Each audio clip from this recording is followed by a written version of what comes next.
আসসালামু আলাইকুম viewers, launch drive বাণিজ্য ইউটিউব চ্যানেল থেকে স্বাগতম সবাইকে। এখন আছি মঙ্গলচিকদিয়া লঞ্চঘাটের মধ্যে। দেখতে পাচ্ছেন কর্ণফুলী 12 লঞ্চটা হচ্ছে মঙ্গলচিকদিয়া লঞ্চঘাট অবস্থান করছে। ঢাকা থেকে সকালে কিন্তু হচ্ছে যাত্রী নিয়ে এখন হচ্ছে মঙ্গলচিকদিয়া লঞ্চঘাটে হচ্ছে ঈদের যাত্রী নামাচ্ছে।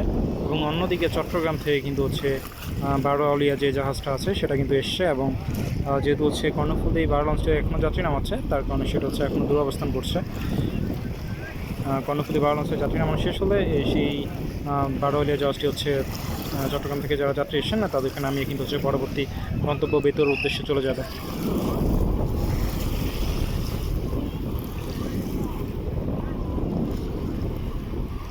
এবং কর্ণফুলী 12 লঞ্চ ছাড়াও আজকে কিন্তু হচ্ছে সদরঘাট লঞ্চ টার্মিনাল থেকে টোটাল 4টি লঞ্চ ছেড়ে এসছে এই বেতুয়া চরপেশন উদ্দেশ্যে।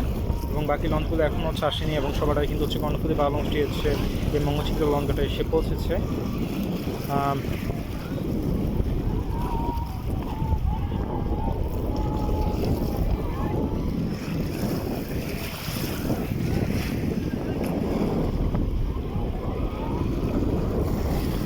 গতকালকে সন্ধ্যায় হচ্ছে 4টি লঞ্চ ছিল এই সদরঘাট লঞ্চ টার্মিনাল থেকে।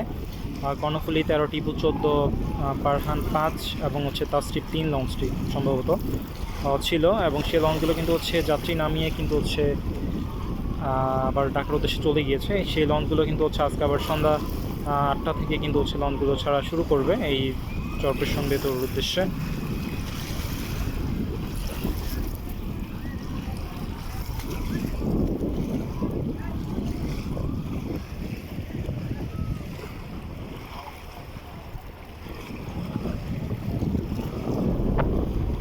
প্রায় অনেকক্ষণ ধরে অবস্থান করছে কর্ণফুলী 12 লঞ্চটি, কারণ মঙ্গলচিকদিয়ারে কিন্তু প্রচুর যাত্রী। এই বেতুয়া চরপেশনের পরে সবচেয়ে বেশি যাত্রী এই মঙ্গলচিকদিয়া লঞ্চঘাটে। এখন কিন্তু হচ্ছে লঞ্চ ভর্তি প্রচুর লোকজন আপনারা দেখতে পাচ্ছেন, লঞ্চের ছাদে বলেন, সামনে পিছনে বলেন।